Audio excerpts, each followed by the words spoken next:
Controversial cartoonist Aseem Trivedi was released from Mumbai's Arthur Road jail after being granted bail by the Bombay High Court yesterday.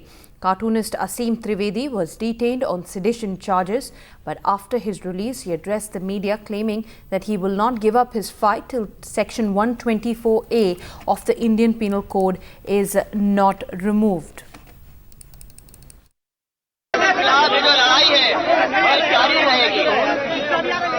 Sedition charges के खिलाफ ये जो लड़ाई है, censorship के खिलाफ ये जो लड़ाई है, ये जारी रहेगी तब तक जब तक 124A हमारे संविधान से नहीं हटता।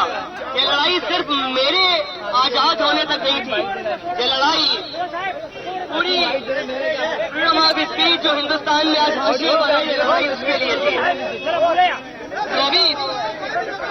ये लड़ाई तब तक जारी रहेगी जब तक 124A नहीं हटता, जब तक जगह जगह पर अभिव्यक्ति की आजादी पर अंकुश लगाने के लिए सरकारें जो तानाशाही कोशिशें करती हैं वो बंद नहीं होती, तब तक हम इस लड़ाई को जारी रखेंगे। Aseem, do you feel the sedition charge that was made that was police action? जाती थी की था?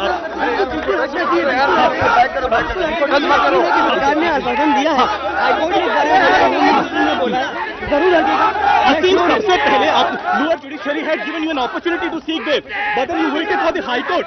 Why was it? If you said for the sedition charges should be removed, if that was the case, then lower judiciary had given you an opportunity. मेरी लड़ाई sedition charge है, मुझे बोला नहीं किया कि मैं अपना डिफेंस करूंगा। मैं चाहता हूँ कानून के खिलाफ गांधी जी के नहीं थे,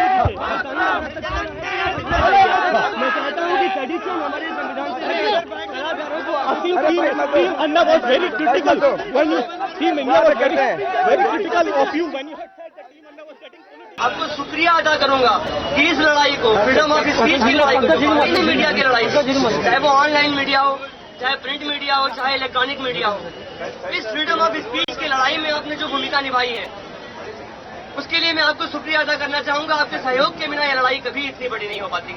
हमें बिल्कुल उम्मीद नहीं थी कि इतना बड़ा समर्थन मिलेगा।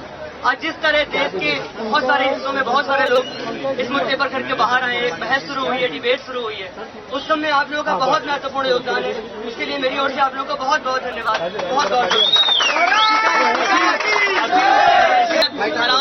अलग अलग क्षेत्रों से जो बाहर आए, जिन्होंने मुझे समर्थन दिया है, तो सबको बहुत बहुत धन्यवाद देना चाहूंगा, क्योंकि उनके बिना कभी ये लड़ाई इतनी बड़ी नहीं बनती जब तक वो सब निकल के नहीं आते। महेश भट्टी जी के बारे में मुझे पता लगा कि उन्होंने इस बारे में बात की, समर्थन दिया फ्रीडम ऑफ स्पीच को। विनायक सिंह जी ने कहा, अरविंद जी आए, दिल्ली से आए, बहुत से और लोगों ने अलग अलग हिस्सों में ये बात आगे उठाई है, तो सबको बहुत बहुत धन्यवाद देना चाहूंगा। ये उन लोगों ने जो परवाह की है फ्रीडम ऑफ स्पीच की, इस मुद्दे को अपना मुद्दा समझ के जो लड़ाई लड़ी है, उसके बिना कभी हम ये फाइट आगे नहीं लड़ पाते। सेडिशन का जो कानून है, जिसके खिलाफ गांधी भी थे, नेहरू भी थे, पर इतने साल से उस पर बात नहीं हो रही थी, आखिरकार उस पर एक डिबेट स्टार्ट हुई है। उस सब के लिए जिन लोगों ने भी जैसे भी समर्थन दिया है, चाहे एक बात कही है, चाहे उसको उस बारे में अपना ओपिनियन बनाया है, चाहे आप लोगों ने उसे लोगों तक पहुंचाया है, वो सब लोग इस लड़ाई में साथ हैं। उन सब लोगों का इस लड़ाई में बहुत योगदान है, उन सबको मैं धन्यवाद बोलना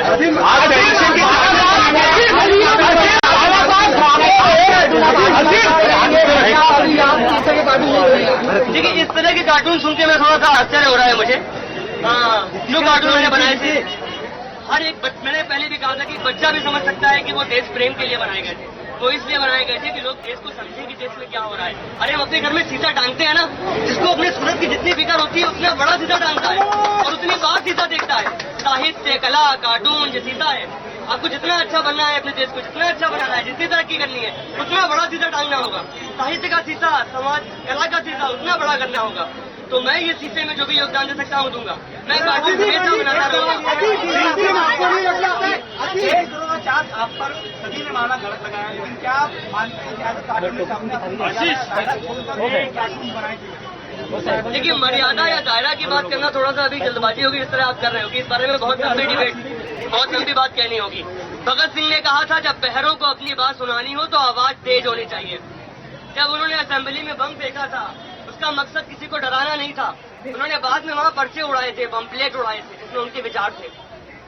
लेकिन ये सरकार इतनी बहरी थी, ब्रिटिश हुकूमत इतनी बहरी थी कि उनके बमप्लेट, उनके विचार वहां तक नहीं पहुंचते थे। इसलिए जरूरी था धमाका करना।